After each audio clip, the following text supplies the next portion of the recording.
What's up everybody? Welcome to the video. It's Ryan here on the Max Afterburner channel. Former F-15E combat fighter pilot, F-16 Thunderbird pilot, airline pilot flying the Boeing 737 and the Airbus A220. Alright, this Iran situation just took its biggest turn yet. Iran actually declared the Strait of Hormuz fully closed again, and within hours, the US military launched its third round of strikes against Iran this week. For anyone who doesn't know what a JDAM is, quick explainer before we even get into this. JDAM stands for Joint Direct Attack Munition. It's basically a guidance kit that bolts onto a standard gravity bomb and turns it into a GPS-guided precision weapon. It's one of the most common precision munitions in the entire US arsenal, and the title of this video is basically the American response to Iran, saying the strait is closed, which is essentially Uncle Sam saying, hold my JDAM and going back to work. Let's break down exactly what happened, why this round feels different from everything before it, and where this could realistically be headed. I'm going to walk through the ultimatum the US gave Iran before any of this happened, then the actual incident that triggered the closure, then the third round of US strikes and what specifically got targeted, then some genuinely alarming new developments involving the new Iranian supreme leader and direct threats against President Trump. Then I'll cover the diplomatic angle that was happening in parallel, and finish with my take on where this realistically goes from here. Before any of this weekend's events happened, there was an important development that set the stage. On Friday, the Trump administration gave Iran a direct deadline. They wanted Iran to publicly state, out loud, on the record, that the Strait of Hormuz is open and that Iranian forces would stop firing on commercial ships. And they wanted that public statement by Saturday. That demand was relayed both directly and through regional mediators, and multiple US officials confirmed it to reporters. The reasoning behind it, according to those officials, was straightforward. Iran had already broken one commitment on shipping, and Washington wanted public proof Iran could actually be trusted before moving forward on anything bigger, especially anything involving Iran's nuclear program going forward. So heading into the weekend, there was already a real deadline hanging over this entire situation. Iran did not deliver that public statement. Instead, less than 24 hours after that deadline passed, things went in the exact opposite direction. Early Saturday, the IRGC Navy attacked a Cyprus-flagged container ship called the GFS Galaxy while it was transiting the strait. According to the IRGC's own account, they'd been warning several ships not to use what they called an unauthorized route through the strait. And when this particular vessel didn't change course, they fired what they described as a warning shot and ended up hitting the ship. CENTCOM's account lines up with the broad strokes of that. A senior US official confirmed Iranian forces fired on the merchant ship and that it was hit. The damage was serious, the vessel suffered significant engine room damage, an onboard fire broke out, a civilian crew member went missing, and the ship became unable to continue its journey. Here's a detail that makes this particularly frustrating if you're looking at this from Washington's side. According to a US official, the ship that got hit was actually transiting the exact southern route through Omani waters that Oman itself had proposed reopening without restrictions just hours earlier, during ongoing negotiations in Muscat aimed at resolving this entire standoff. So while diplomats were literally in the room trying to hammer out a framework to reopen that specific route, Iran struck a ship using that exact corridor. That's about as direct a signal as you can send that the diplomatic track and the military track are not remotely in sync inside the Iranian government right now, or that whoever is making operational decisions on the ground isn't coordinating with whoever's sitting at the negotiating table. Following that attack, the IRGC put out a formal statement declaring the strait closed until further notice, and it wasn't framed as a temporary tactical closure. Their language was that it would remain closed until the United States ends what they called its intervention in the region, and no vessel would be permitted to transit at all. They also issued a pretty direct warning attached to that closure, saying if the US or anyone else used this closure as a pretext for further strikes, additional American bases in the region would become targets, and that responsibility for whatever happens next would rest with the US, Israel, and any country hosting American military facilities. CENTCOM didn't wait long. At 7:15 p.m. Eastern on Saturday, U.S. forces launched what CENTCOM explicitly called the third round of strikes against Iran that week. Their public statement was blunt. They said Iran had been given yet another opportunity to demonstrate it could adhere to the Memorandum of Understanding after already being held accountable for earlier attacks on commercial vessels, and had failed again. The stated goal was to keep imposing what they called a heavy cost on Iran's ability to freely attack civilian mariners and commercial shipping in the strait. And the statement specifically noted these strikes were being carried out at the direction of the commander-in-chief. On the actual target list, a U.S. official said this round hit Iranian air and surface surveillance radars, missile and drone storage facilities, missile and drone launch sites, and surface-to-air missile launchers. If you look at that target set next to what we've covered in previous rounds this week, this is a very consistent pattern. The US keeps going after the specific systems Iran uses to actually detect and threaten shipping: radar for surveillance, storage and launch sites for the weapons themselves, and SAM systems that could threaten the aircraft flying these missions. Defense Secretary Pete Hegseth kept his public reaction short and pointed, posting on social media that Iran made a poor choice and now they pay. This is the part of the story that I think deserves the most attention because it moved beyond military exchanges into something a lot more serious. Iran's new supreme leader, Mojtaba Khamenei, who's been the son and successor to the assassinated former supreme leader and who had not been seen publicly since the war began back in February, made his first public statement since his father's funeral. He said Iranians would avenge his father's killing in what he called the war's opening strikes, and his exact language, carried on Iranian state television, was that this revenge is the will of their nation and must certainly be carried out. That's not ambiguous language from the head of state of a country currently in an active shooting exchange with the United States. And then there's what happened on the American side. Trump posted overnight that 1,000 missiles are, in his words, locked and loaded and aimed at Iran, with thousands more ready to immediately follow if the Iranian government acted on what he described as threats. He said this was in response to threats to assassinate or attempt to assassinate him specifically. This appears to be connected to scenes from Khamenei's funeral, where mourners were seen holding posters or banners calling for Trump to be killed, alongside similar calls targeting Israeli Prime Minister Netanyahu. I want to be careful and precise here, because this is a serious claim to make about any head of state. What's confirmed is that funeral imagery showed banners calling for Trump's death, and that Trump publicly responded with an explicit and massive escalatory threat of his own in direct response to that. What I can't independently verify is any specific operational assassination plot beyond those public funeral displays. That's a different and much more serious category of claim than protest imagery. And I haven't seen that substantiated with additional detail beyond Trump's own characterization. Either way, having a sitting US president publicly threaten 1,000 missiles against a country in direct response to perceived threats against his own life is about as serious as rhetoric gets in this entire conflict so far. And it's a very different register than anything we've covered in this war up to this point. Here's what makes this whole weekend even more frustrating if you're trying to find a path toward this ending peacefully. While all of this was unfolding, Iran and Oman's foreign ministers had actually met on Saturday, specifically to work through the strait situation. Oman put forward a real concrete proposal, fully reopening both shipping lanes through the strait, with the southern route through Omani waters reopening without any requirement for prior Iranian approval, essentially restoring the rules that were in place before this entire war started. According to a diplomat briefed on those talks, Iran's own delegation in Muscat couldn't get approval for that proposal and had to take it back to Tehran for further internal discussion. So you had an actual workable diplomatic off-ramp sitting on the table in real time, and before Tehran could even finish internally deliberating on it, IRGC forces struck a ship using exactly the route that proposal was designed to reopen. That timing tells you something important about how this Iranian government is currently functioning. There appears to be a real gap between Iran's diplomatic negotiators trying to find an exit ramp and whatever military or IRGC decision-making apparatus is actually controlling operations in the strait day to day. Whether that's a genuine command and control breakdown, competing factions within the Iranian government pulling in different directions, or a deliberate strategy of negotiating and striking simultaneously to maximize leverage, I can't say for certain, but any of those explanations should worry anyone hoping this resolves quickly through diplomacy.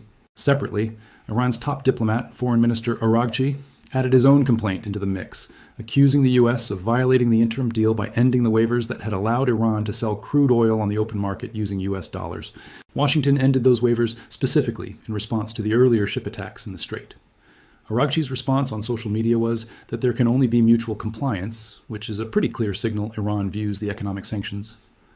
Relief and their own compliance with shipping safety is directly linked. If one side isn't holding up their end, expect the other side to stop holding up theirs too. Worth remembering the scale of what's actually at stake here economically. Before this war started, around a fifth of all globally traded oil and natural gas passed through this strait. Iran's grip on it during the war already triggered a genuine global energy crisis, though prices have come down significantly since the worst wartime highs, which reportedly touched around $120 a barrel at their peak. That gives you a sense of just how much is riding on whether this waterway stays open or closed. We're talking about a choke point that touches global energy prices for every country, not just the ones directly involved in this fight. Since the title's built around the JDAM joke, I want to spend a minute actually explaining why that munition specifically is relevant to a situation like this, beyond just being a punchy title. A JDAM isn't a new bomb design, it's a tail kit, GPS, and inertial guidance hardware that gets bolted onto existing gravity bombs, anything from a 500-pound class weapon up to the 2,000-pound class, and turns what would otherwise be a fairly inaccurate dumb bomb into something that can consistently land within a few meters of its intended aim point in basically any weather, day or night. It became one of the most heavily used precision weapons in the American arsenal specifically because it's relatively cheap compared to other guided munitions, and it lets you engage a target list like the one we just talked about, radar sites, missile storage facilities, launch sites, SAM launchers, with a level of precision that minimizes collateral damage to whatever's sitting near that target. That precision piece actually matters a lot in a situation like this one. When you're trying to degrade a very specific set of military capabilities without escalating into broader infrastructure or civilian adjacent targets, having weapons that can reliably hit exactly what you're aiming at, and only what you're aiming at, is what allows a campaign like this to stay as targeted as it has so far. It's part of why, despite 3 rounds of strikes in 1 week, we haven't seen this spiral into the kind of broad infrastructure or civilian targeting Trump has threatened but hasn't yet carried out.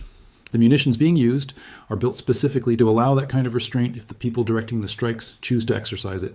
I also want to give you some context on just how many times this exact scenario has played out already in this war, because I think it's easy to treat each closure announcement as a brand new crisis, when really this is becoming a recurring pattern with its own history.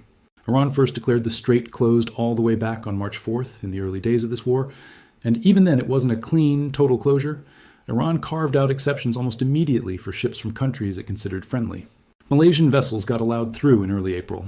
Chinese-owned and operated ships have been repeatedly permitted to transit by broadcasting their ownership status, since China remains the largest buyer of Iranian oil, and Iran has consistently signaled it wants to preserve that specific trade relationship, even during otherwise aggressive closures. There was even a period where Iran said it would only keep the strait closed specifically to ships from the US, Israel, and their Western allies, which tells you these closures have often functioned as much as a political and economic pressure tool as an actual full physical blockade. Then, in late June, after the ceasefire had already been signed, Iran closed the strait again, that time citing Israeli strikes continuing in Lebanon as the justification, a claim the US military denied applied at all. That closure eventually eased when the Joint Maritime Information Center, which operates under the US Navy, announced a widened route near Oman in late June, specifically to restore naval traffic and push back against Iran's control over the waterway. So this weekend's closure announcement is really the 3rd or 4th time in this war that Iran has used this exact lever. And each time it's come attached to a slightly different justification and a slightly different scope. That pattern matters because it tells you Iran treats the strait less like an all-or-nothing switch and more like a dial they turn depending on what pressure they're trying to apply at any given moment, which is actually useful context for judging how seriously to take a closed until further notice statement. Historically, these have been negotiated back open within days to a couple weeks, rather than staying shut indefinitely. I also want to touch on something that doesn't get talked about enough in the headlines, but tells you a lot about how seriously the actual shipping industry is taking this moment. War risk insurance premiums for vessels transiting the strait had already climbed significantly in the lead up to this latest closure, moving from around 0.1% of a ship's insured value per transit up into the range of 2 to 0.4%. That might sound small until you realize for a very large crude carrier, that kind of increase can add $250,000 in insurance cost for a single transit. That's the real ground-level cost this conflict is imposing on global trade.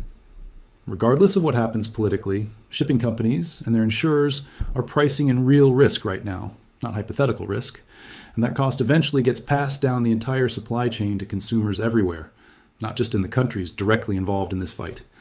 It's also worth noting that in the days before this latest round of strikes, both Iran and Saudi Arabia had reportedly been taking steps to reduce their own exposure, ramping up oil exports to several times normal rates and drawing down onshore storage, essentially trying to get as much product moving and banked ahead of an anticipated disruption as they could. That kind of behavior from major producers tells you the risk of exactly this scenario, a real closure with real strikes attached, wasn't a surprise to anyone paying close attention. It was something the entire regional energy industry had been bracing for. I want to come back to the Trump threat one more time because I think it deserves careful handling rather than either amplifying it uncritically or brushing past it too quickly. A sitting American president publicly stating that 1,000 missiles are locked and loaded against a foreign nation, explicitly tied to perceived threats on his own life, is an extraordinary public statement by any historical standard, regardless of which president is making it or which country it's aimed at. That kind of rhetoric functions on multiple levels at once. It's a genuine warning. It's domestic political messaging, projecting strength. And it's also a signal to Iran's leadership about how personally this administration is now treating the conflict. At the same time, I think it's important not to treat funeral banners and protest imagery, however inflammatory, as automatically equivalent to a credible operational assassination plot without more specific evidence connecting the two. Public displays of hostility at a funeral for an assassinated leader in a country actively at war with the nation responsible for that assassination are a predictable expression of grief and anger. That's a very different thing from an actual coordinated plot against a president's life. I raise that distinction not to minimize how seriously any credible threat against a head of state should be taken, but because conflating public rhetoric with operational planning is exactly the kind of thing that can accelerate a crisis faster than the underlying facts actually justify. This is a detail worth watching for further clarification as more information comes out, rather than one to draw firm conclusions on right now. All right, here's where I land on this one. Out of everything I've covered across these last several videos on this war, this is the update that concerns me the most. And it's not really about the military exchange itself. 3 rounds of strikes in 1 week, hitting radar, missile sites, launch facilities. That's a consistent and frankly fairly restrained pattern given the provocations. The US has stayed focused specifically on the systems tied to the shipping threat, rather than expanding wildly into unrelated targets. What concerns me is the combination of 2 things happening at the exact same moment. A brand new Iranian supreme leader making his very first public statement a declaration of intent to seek revenge, and a US president publicly threatening 1,000 missiles in direct response to perceived threats on his own life. Those aren't 2 separate storylines. They're feeding directly into each other in real time, and that kind of personal direct rhetoric between heads of state is a different category of danger than strikes on radar installations. Military targets can be calibrated, degraded, and negotiated around. Personal vendetta rhetoric between 2 leaders is much harder to walk back once it's out in public, because backing down starts to look like weakness to each side's own domestic audience, at exactly the moment both leaders have enormous internal political pressure not to look weak. I also think the gap between what Iran's diplomats were doing in Muscat and what the IRGC was doing in the Strait, at literally the same time, is a genuinely dangerous sign. If nobody, including within the Iranian government itself, can be confident that a diplomatic agreement will actually be honored by their own military forces on the water, that makes every future negotiation exponentially harder, because the US has to start asking not just whether Iran's negotiators are acting in good faith, but whether they even have the authority to guarantee what they're promising. So that's where things stand right now. 3rd round of US strikes this week. The Strait declared fully closed by Iran with no timeline attached. A new Iranian supreme leader publicly vowing revenge in his first statement. And a US president threatening a massive missile response over perceived assassination threats, all while real diplomatic talks in Oman were sitting unresolved in the background.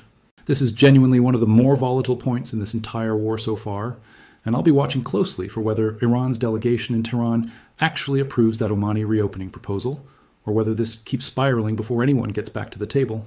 What do you guys think? Does this feel like posturing before both sides find their way back to compliance? Or does this feel like the moment this war genuinely breaks wide open again? Let me know in the comments below. I read everyone. If these breakdowns are helping you actually keep up with what's a genuinely fast-moving and confusing situation, go ahead and hit that like button and subscribe. It helps me keep these coming as fast as this story keeps developing. Check out the video right here next. This is Ryan, also known as Max Afterburner, also known as the fighter pilot next door, signing off.